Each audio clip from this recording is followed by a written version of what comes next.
그렇게 제사 지내고 싶으면 정씨 집안 사람들이 직접 하세요. 맨날 정씨 집안이다, 정씨 핏줄이다. 엄마만 이씨다 할 땐 언제고. 왜 제사는 제가 평생 혼자 져야 하는데요? 그것도 1년에 30번이 넘도록. 요즘 누가 그렇게 해요? 언니, 갑자기 왜 그래? 나는 이씨예요. 30년 동안 제사를 지내오면서 고맙다는 말 한 번 들어본 적 없어요. 당연하다고만 생각하시면서 여보, 무슨 일이야? 왜 이렇게 시끄러워? 당신도 그래요. 당신은 장인어른, 장모님 제사가 언제인지나 알아요?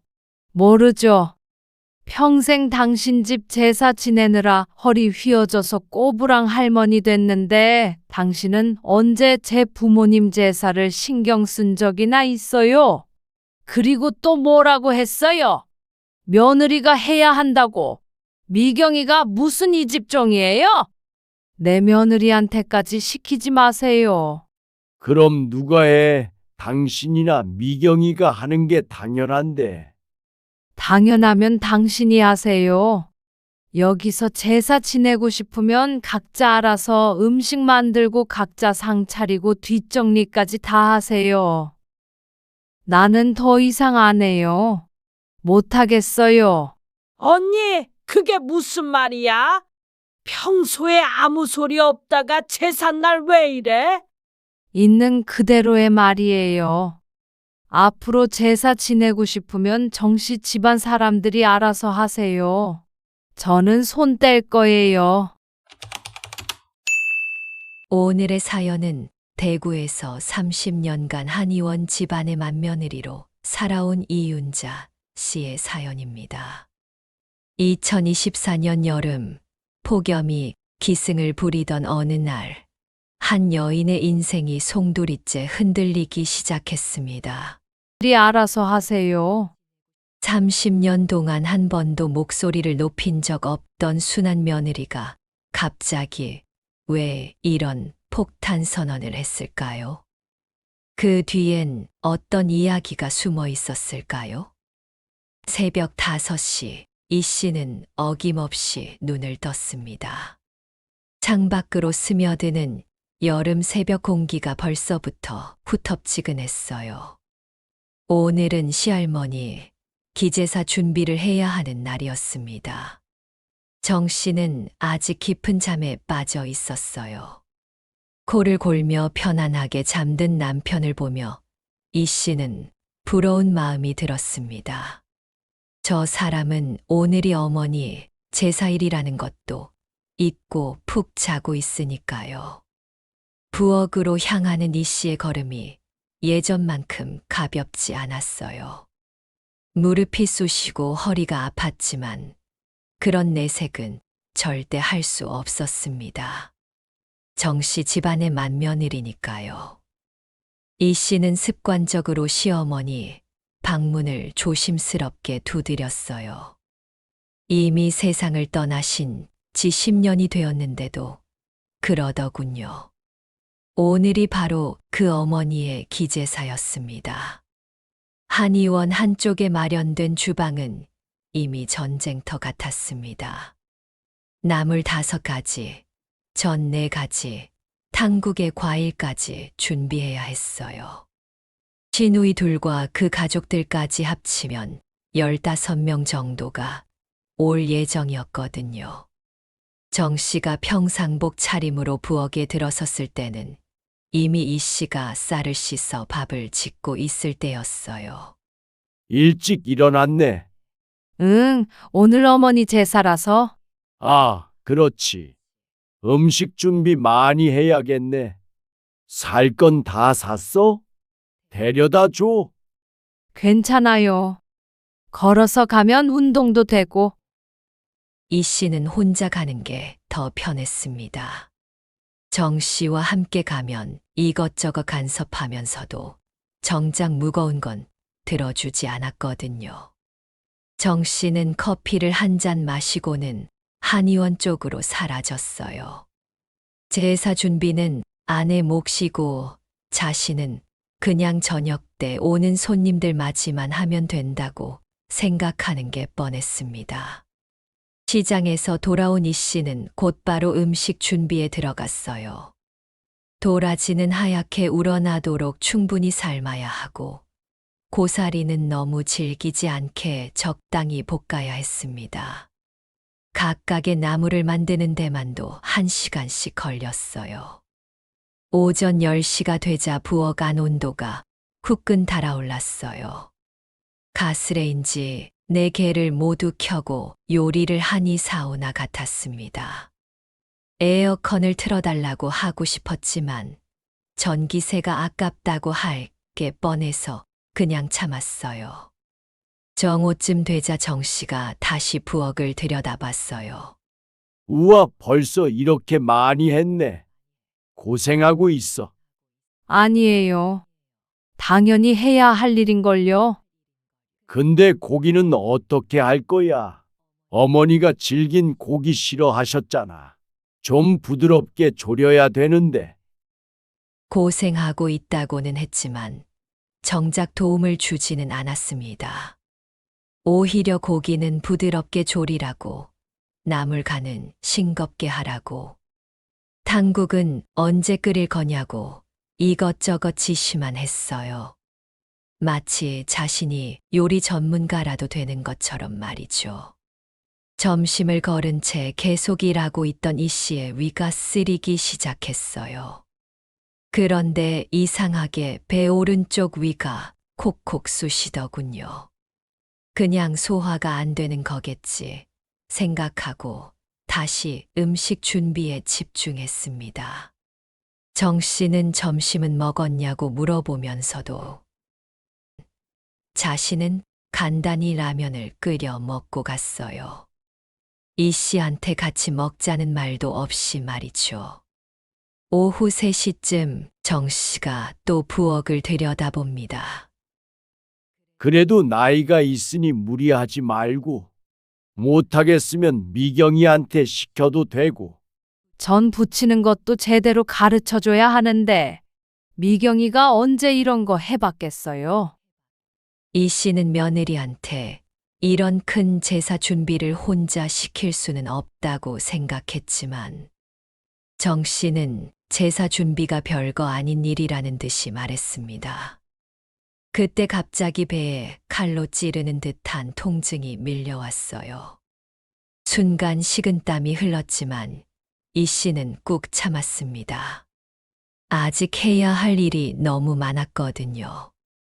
늘 그랬듯이 이번에도 그냥 넘어갈 수 있을 거라고 생각했어요.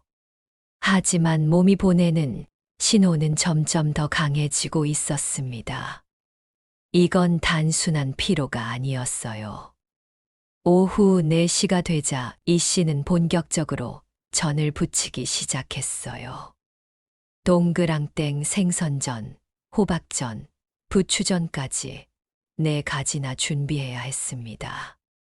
기름이 팔팔 끓는 프라이팬에서 지글지글 소리가 나며 연기가 피어올랐어요. 부엌 안 온도가 더욱 올라갔습니다. 이 씨의 이마와 목덜미에는 땀이 줄줄 흘러내렸어요. 여보, 기름 냄새가 온 집안에 다 배었네. 환기가 잘 안 돼서 그래요. 선풍기라도 하나 더 틀어주면 좋겠는데. 제사 음식 하는데 무슨 선풍기야. 전기세 나올 텐데 창문 좀 더 열어놔. 정 씨는 코를 찡그리며 손을 휘저기며 부엌을 나섰습니다.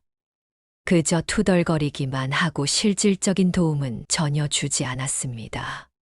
오후 5시쯤부터는 탕국을 끓이기 시작했어요. 국물 맛 좀 봐볼까? 좀 심심한데 소금 좀 더 넣어. 어머니가 짜게 드시는 걸 싫어하셨잖아요. 그래도 이 정도로는 너무 싱거워. 손님들이 먹기에도 그렇고. 정 씨가 또 나타나 훈수를 두기 시작했습니다. 자기 입맛에 맞추라고 했어요. 오후 6시가 되자 배의 통증이 더욱 심해졌어요. 처음엔 콕콕 찌르는 정도였는데 이제는 뭔가 꽉 조이는 것 같았습니다. 이 씨는 잠깐 의자에 앉아서 숨을 고르려고 했지만 7시에는 모든 준비가 끝나야 한다며 재촉하는 남편의 모습에 다시 일어났습니다.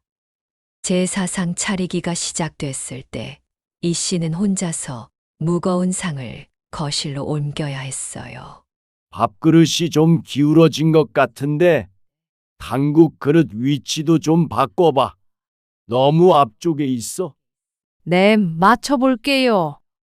정 씨는 계속해서 지적만 했습니다. 정작 자신은 손가락 하나 까딱하지 않으면서 말이죠. 시누이들이 도착하기 시작했어요. 순이는 고생 많이 했다며 인사는 했지만 정작 도움을 주지는 않았습니다. 대신 거실에 앉아서 텔레비전을 보며 쉬고 있었어요. 순자는 더 무뚝뚝했습니다. 짧은 인사 후에는 아무 말도 하지 않았어요. 제사가 시작되고 음복 시간이 되자 이 씨는 제사상에서 음식을 덜어서 큰 접시에 담기 시작했어요. 언니, 앉아서 같이 드세요. 여기 반찬 다 먹었네. 괜찮아요. 다 차려놓고 앉을게요. 순이가 앉아서 같이 먹으라고 하면서도 다 먹은 반찬 그릇을 이 씨 앞으로 내밀었습니다. 순이도 자리에서 일어나서 도와주지는 않았어요. 그저 말로만 미안해할 뿐이었어요. 9시가 넘어서야 이 씨가 식탁에 앉을 수 있었어요. 하지만 배가 너무 아파서 음식이 목으로 넘어가지 않았습니다. 하루 종일 기름 냄새를 맡으며 요리를 했더니 입맛도 없었어요. 10시가 넘어서야 손님들이 하나둘 집으로 돌아갔어요. 언니, 우리가 도와드릴까요? 아니에요. 괜찮아요. 조심히 들어가세요.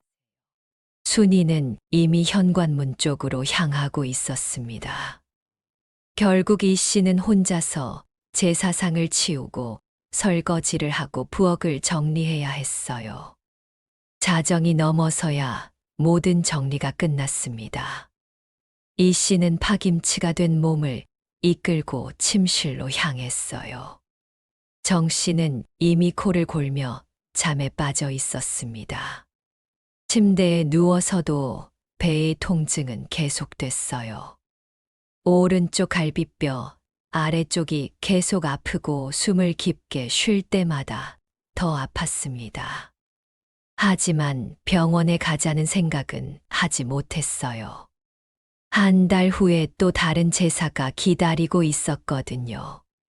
새벽 2시가 넘어서야 이 씨는 겨우 잠에 들 수 있었습니다. 하지만 그 짧은 잠조차 고통스러웠어요. 꿈속에서도 계속 요리를 하고 있었거든요. 한 달이 흘렀습니다. 이 씨의 몸은 좀처럼 회복되지 않았어요. 그날 밤 이후로 배 오른쪽이 계속 묵직하고 아팠지만 일상은 여전히 바빴습니다. 정 씨는 얼굴이 안 좋아 보인다. 나이가 있으니 무리하지 말라 흘리듯 이야기하며 출근 준비를 하곤 했어요. 하지만 이 씨가 아픈 게 얼마나 심각한지는 알지 못했습니다. 이 씨 자신도 그냥 피로가 누적된 거라고 생각하고 있었거든요. 8월 중순 시아버지 기제사를 준비해야 하는 날이 다가왔어요. 이 씨는 또다시 새벽 5시에 일어나 준비를 시작했지만 이번엔 달랐습니다. 일어나자마자 어지럽고 배가 콕콕 쑤셨어요. 시장에서 장을 보고 돌아오는 길에 이 씨는 갑자기 식은땀이 나기 시작했어요. 배의 통증이 평소보다 훨씬 심했습니다. 집까지 겨우 걸어와서 의자에 앉아야 했어요. 나무를 묻히고 있는데 갑자기 배에 칼로 찌르는 듯한 통증이 밀려왔습니다. 지난번보다 훨씬 더 심했어요. 이 씨는 순간 숨을 제대로 쉴 수가 없었습니다. 아, 여보, 무슨 일이야? 배가 너무 아파요. 이 씨가 배를 움켜쥐고 주저앉자 정 씨가 한의원에서 뛰어왔어요. 정 씨도 이 씨의 상태가 심각하다는 걸 알 수 있었습니다. 곧바로 병원으로 향했어요. 응급실에서 진찰을 받은 결과는 급성 담낭염이네요. 담낭에 염증이 생겨서 이렇게 아픈 겁니다. 담낭염이요? 그게 뭔가요? 담낭에 돌이 생기거나 염증이 생기는 병이에요. 기름진 음식을 많이 먹거나 스트레스, 과로 등이 원인이 될 수 있습니다. 지금 상태로는 최소 일주일은 절대 안정을 취해야 해요. 일주일이요? 그런데 오늘 저녁에 제사가 있는데. 절대 안 됩니다. 지금 상태로는 움직이기도 힘들 텐데 요리는 무슨 요리를 해요? 자칫하면 수술까지 해야 할 수도 있어요. 정 씨는 당황했어요. 이 씨는 링거를 맞으며 생각했습니다. 한 번도 빠진 적이 없는데 이번엔 정말 어쩔 수 없겠구나 싶었어요.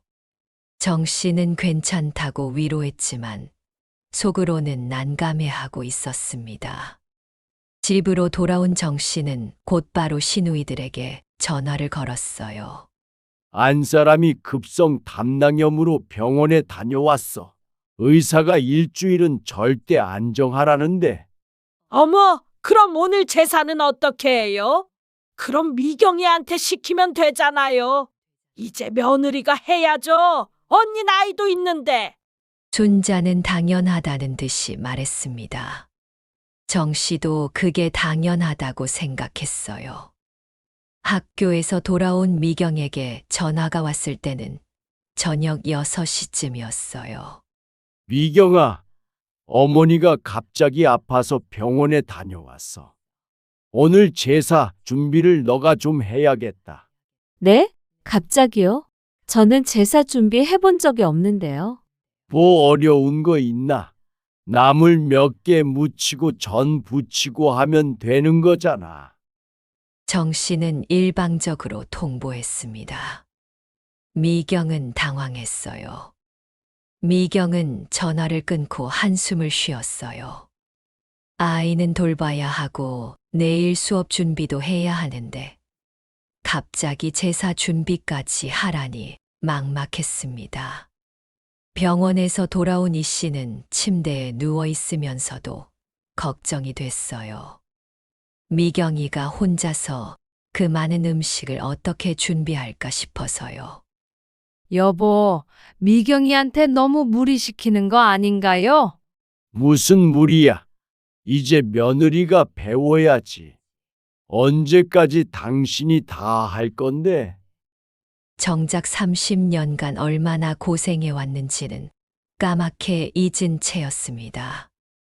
저녁 7시 미경이 아이와 함께 이 씨의 집에 도착했을 때 부엌은 텅 비어 있었어요.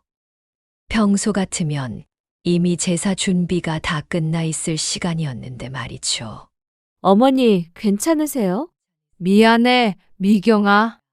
갑자기 이렇게 돼서. 미경은 침실로 들어가서 이 씨를 살펴보며 나물은 도라지, 고사리, 시금치, 콩나물, 무생채. 5가지 해야 해. 냉장고에 재료는 다 있을 거야. 다듬기도 다 했어. 데쳐서 간만 하면 돼. 내가 옆에서 볼게. 저는 몇 가지 해야 하죠. 동그랑땡, 생선전, 호박전, 부추전. 4가지 그리고 탕국도 끓여야 하고. 이 씨는 아픈 몸으로도 미안함을 담아 친절하게 설명해 줬어요.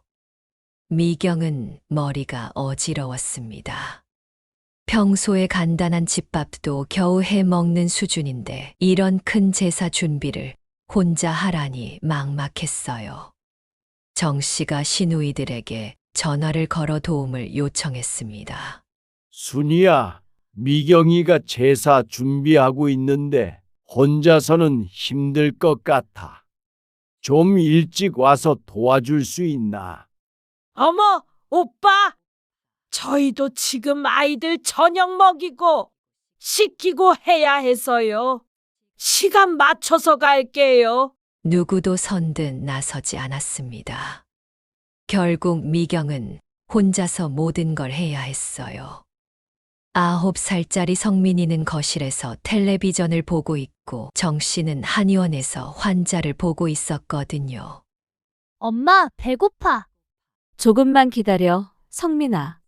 엄마가 지금 할머니 도와드리고 있어. 아이가 배고프다고 투정을 부리자 미경은 제사 준비와 아이 돌보기를 동시에 해야 했습니다. 아이에게 라면을 끓여줘야 했어요. 시간은 금세 지나갔습니다. 시누이들이 도착했을 때 부엌 상황을 본 순이는 혀를 찼어요. 어머, 이게 뭐야? 아직도 이것밖에 안 했어? 죄송해요. 처음 해보는 거라서. 이런 식으로 하면 언제 제사 지내나? 벌써 10시가 넘었는데 나물 간도 이상하고 전도 너무 두껍게 부쳤네. 미경의 사과에도 순자는 지적을 끝내지 않았습니다. 우리가 같이 해야겠네. 아니야, 이제 며느리가 해야지. 우리가 언제까지 해줄 건데? 맞아. 언니도 처음엔 서툴렀어. 하다 보면 늘어. 미경이 도와달라고 했지만 시누이들의 반응은 차가웠습니다. 도와주기보다는 지적만 할 뿐이었습니다. 자정이 넘어서야 겨우 제사상을 차릴 수 있었지만 평소 이 씨가 차려주던 것과는 거리가 멀었어요. 순이가 중얼거렸습니다. 이건 뭐 제사상이라고 할 수 있나? 수run이는 이게 제사상이라고 할 수 있냐며 중얼거렸고 음식 맛이 좀 이상한데? 간이 안 맞네. 언니가 해주던 거랑은 차이가 많이 나. 새벽 2시가 넘어서야 모든 손님들이 돌아갔어요. 미경은 혼자서 뒷정리를 해야 했습니다. 설거지를 하면서 미경은 눈물이 났어요. 어머니가 30년 동안 이런 걸 혼자 해오셨다니 얼마나 힘드셨을까. 그동안 왜 먼저 와서 함께 할 생각을 하지 못했을까 생각하니 마음이 아팠습니다. 새벽 3시가 넘어서야 모든 정리가 끝나고 미경은 지친 몸을 이끌고 집으로 돌아갔어요. 이 씨는 침실에서 뒷정리 소리를 들으며 마음이 아팠습니다. 미경이가 얼마나 힘들까 싶어서요. 이러다가 미경이한테 미안한 일만 시키는 건 아닌가 걱정됐지만 어쩔 수 없었어요. 이틀 후 이 씨는 겨우 몸을 추스르고 일어날 수 있었지만 여전히 배가 아프고 어지러웠어요. 어머니, 아직 쉬셔야 해요. 괜찮아, 미경아. 너 혼자 너무 고생했잖아. 고마워. 미경이는 걱정해도 집안일은 쌓여 있었습니다. 그 긴 시간을 혼자 해왔다는 게 믿어지지 않았습니다. 한 주가 지나고 몸이 조금 나아졌지만 벌써 다음 주에 시할머니 제사가 또 기다리고 있었어요. 여보, 이번 주 토요일이 할머니 제사야. 네, 알고 있어요. 몸은 좀 어때? 할 수 있겠어? 아직 좀 아픈데 그래도 해야죠. 정 씨는 달력을 보며 말했습니다. 이 씨는 또다시 그 고된 준비를 할 생각만 해도 막막했어요. 아니면 이번에도 미경이가 하든지. 이 씨는 미경이가 지난번에 너무 고생했다고 생각은 했지만 별 다른 대안이 없었습니다. 제사 당일이 되었습니다. 이 씨는 아픈 몸을 이끌고 새벽부터 준비를 시작했지만 지난번보다 몸이 더 힘들었어요. 조금만 움직여도 어지럽고 배가 아팠습니다. 오후 4시쯤 이 씨는 더 이상 견딜 수 없어서 거실 소파에 누워 있었어요. 배가 너무 아파서 음식 준비를 제대로 할 수가 없었습니다. 어머니, 괜찮으세요? 미안해, 미경아. 이번엔 정말 못하겠어. 그럼 저라도 도와드릴게요. 미경이가 걱정스럽게 말을 걸어왔습니다. 그때 시누이들이 도착했습니다. 순이와 순자가 집에 들어서서 부엌을 둘러보며 큰 소리로 이야기했습니다. 어머, 언니. 아직도 음식 준비가 이것밖에 안 됐어요. 몸이 아파서. 그럼 미경이는 뭐 해요? 며느리가 나서야 하는 거 아닌가요? 순자는 몰아세웠습니다. 참, 시어머니 제사도 제대로 안 챙기는 며느리가 다 있어요. 우리 아버지라도 살아계셨으면 이런 일이 있나요? 순이가 혀를 찾고 순자는 동조했습니다. 미경이는 당황해서 아무 말도 하지 못했어요. 갑자기 자신이 며느리 역할을 제대로 못한다고 몰아세우니까요. 그럼 미경아, 너라도 뭐 좀 해봐.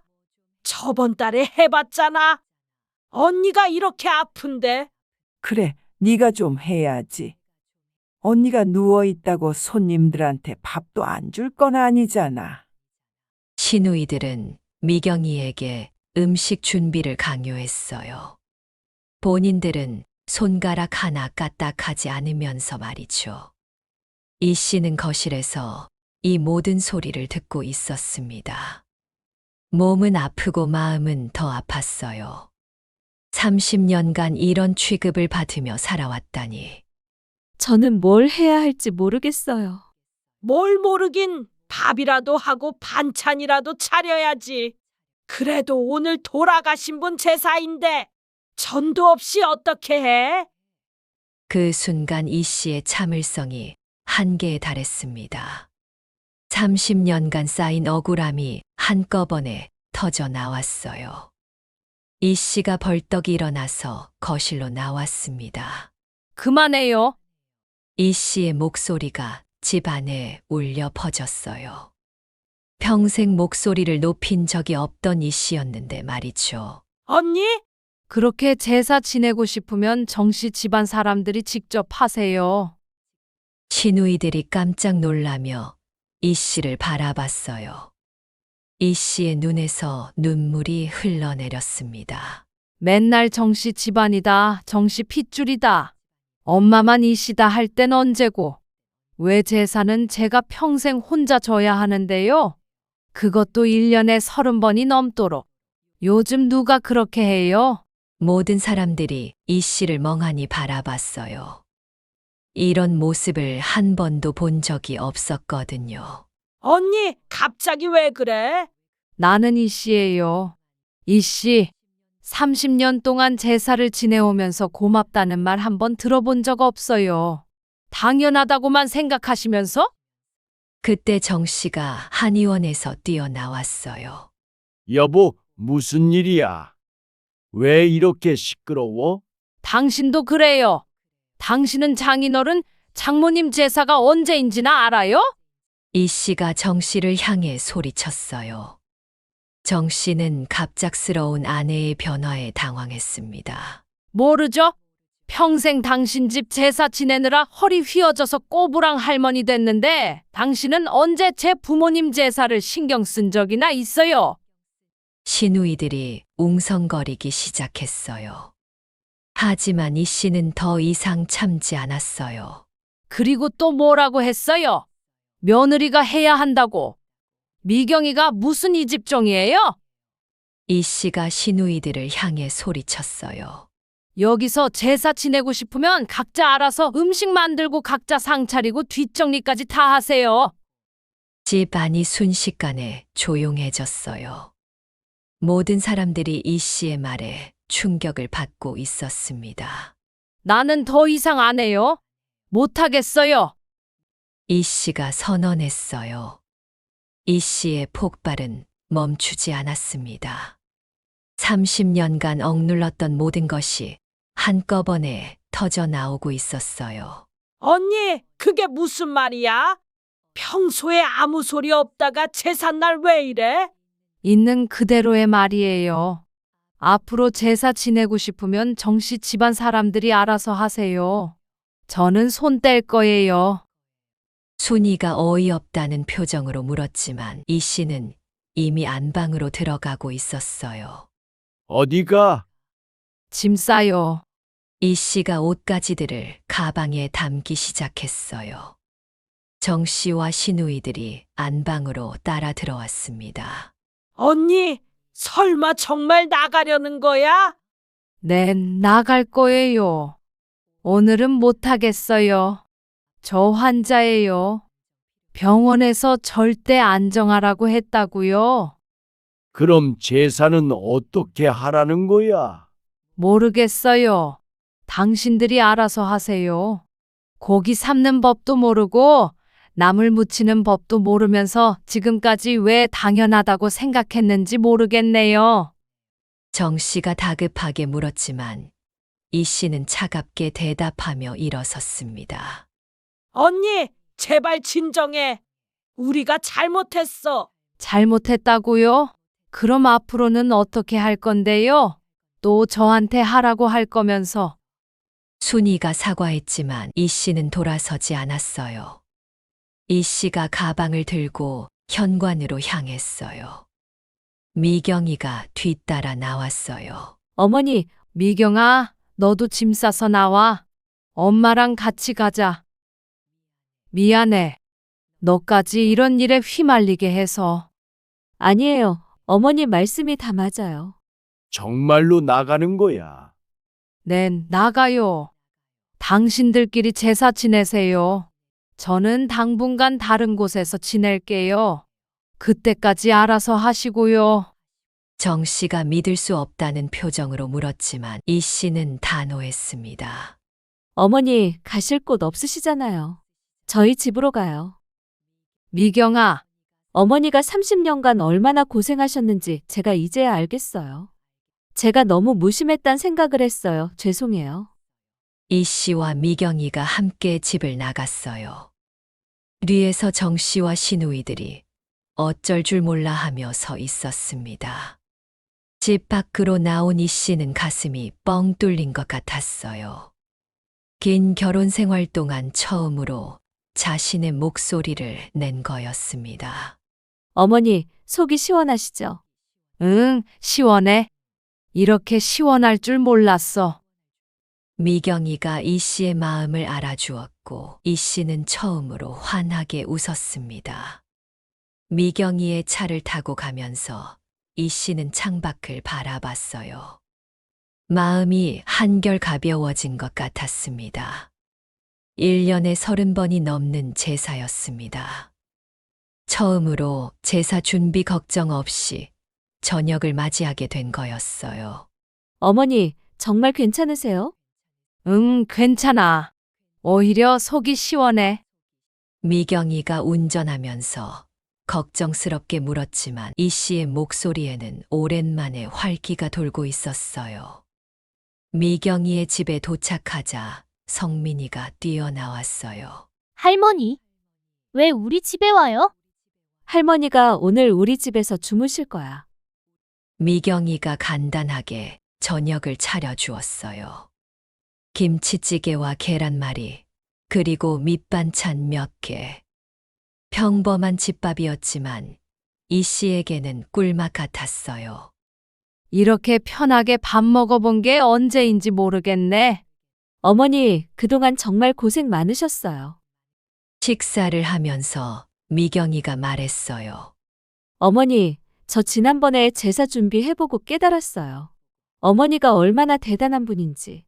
뭘 대단해. 그냥 해야 하니까 한 거지. 아니에요.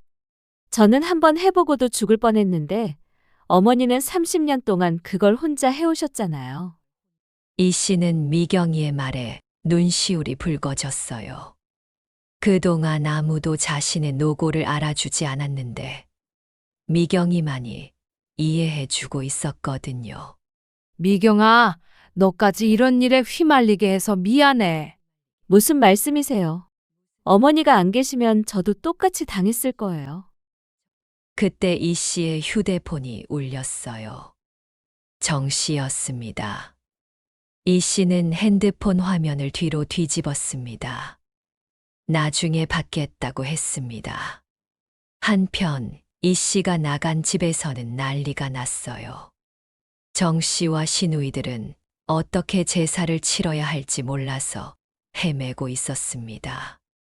오빠, 정말 어떻게 할 거야? 뭘 어떻게 해? 우리가 해야지.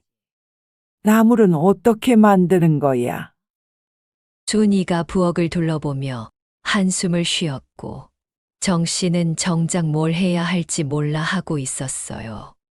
순자가 냉장고를 열어보며 결국 그들은 근처 음식점에서 음식을 주문해야 했습니다.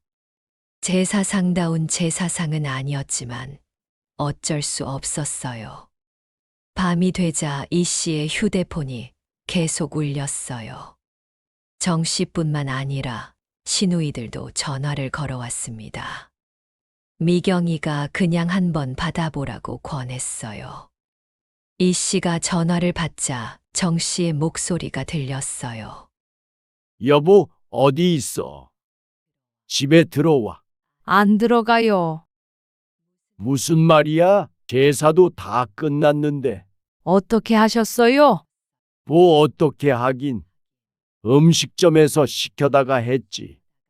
정 씨의 목소리에는 서운함이 묻어 있었어요. 그렇게 하시면 되잖아요. 그게 무슨 말이야? 제사상을 배달 음식으로 차리는 게 말이 돼?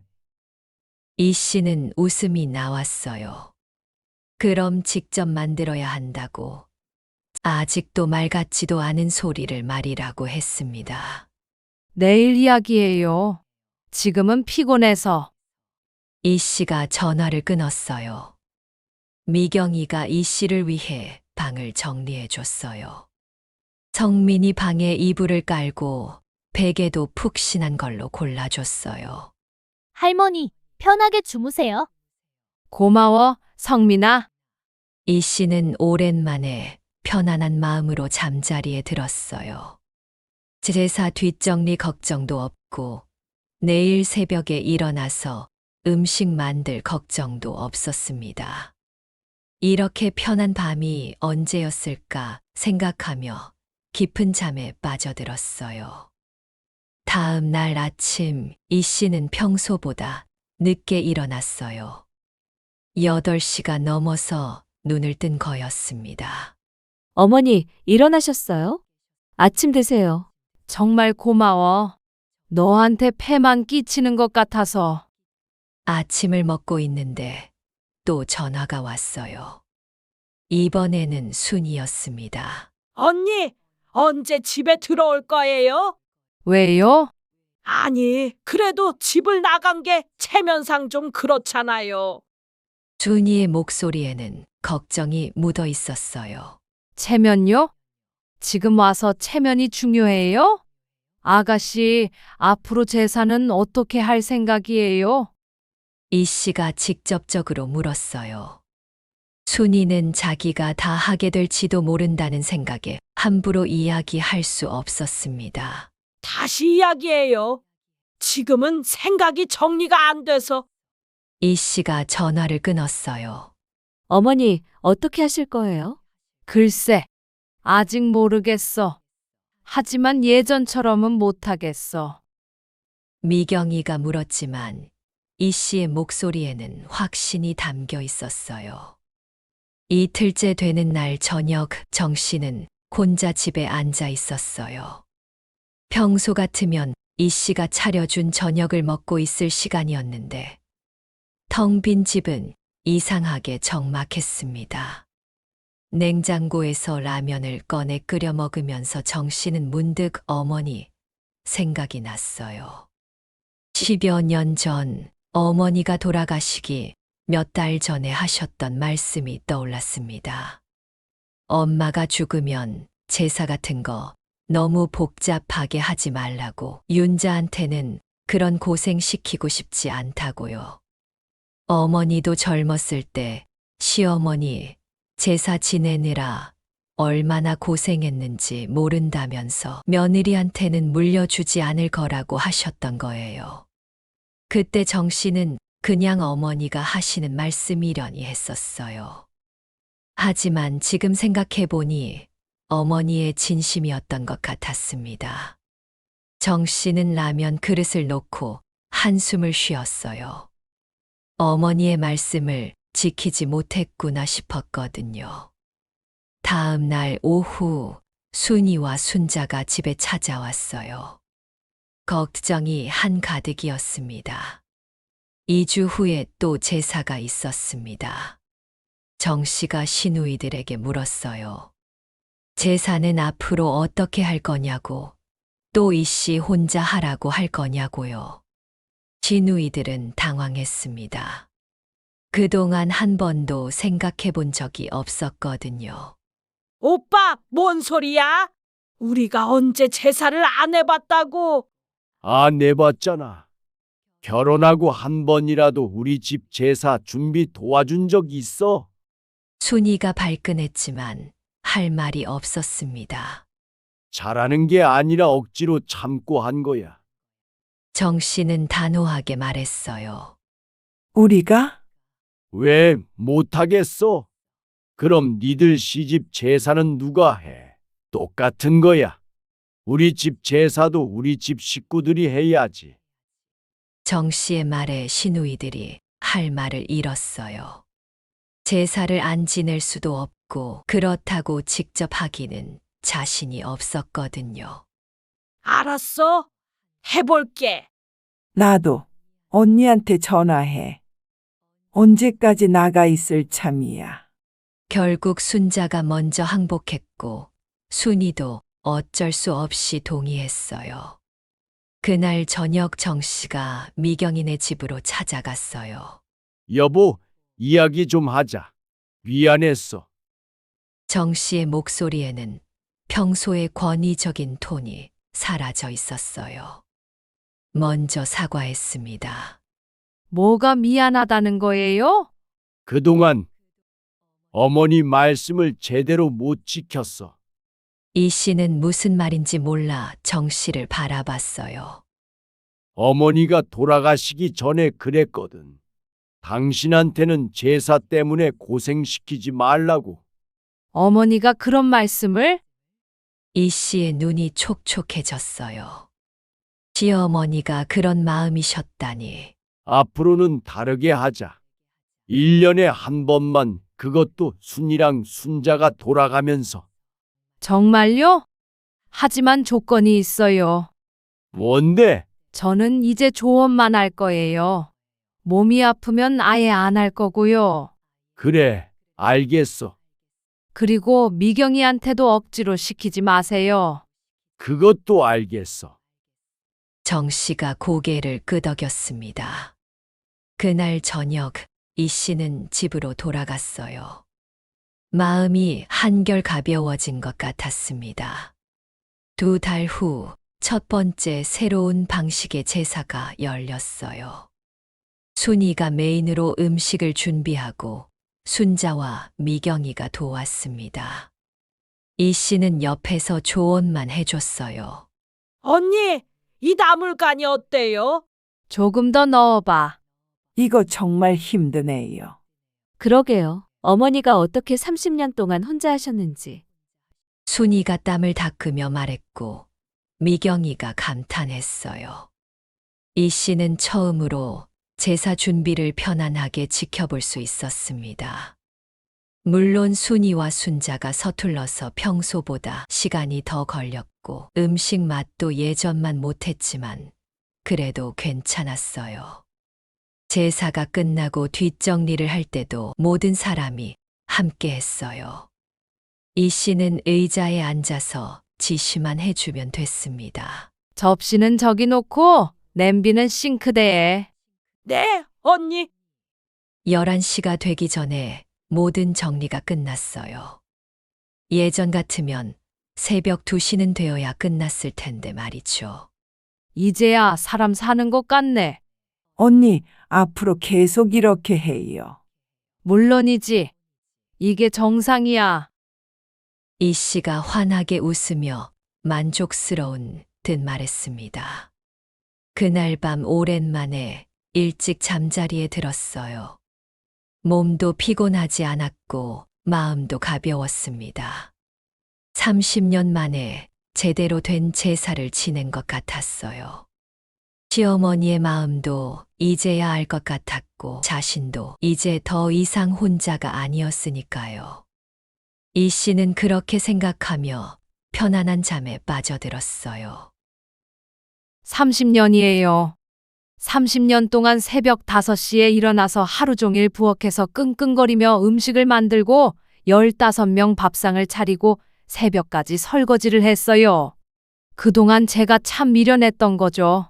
고맙다는 말 한 번 듣지 못하면서도 내가 며느리니까, 내가 장남 며느리니까 하면서 당연하다고 생각했어요.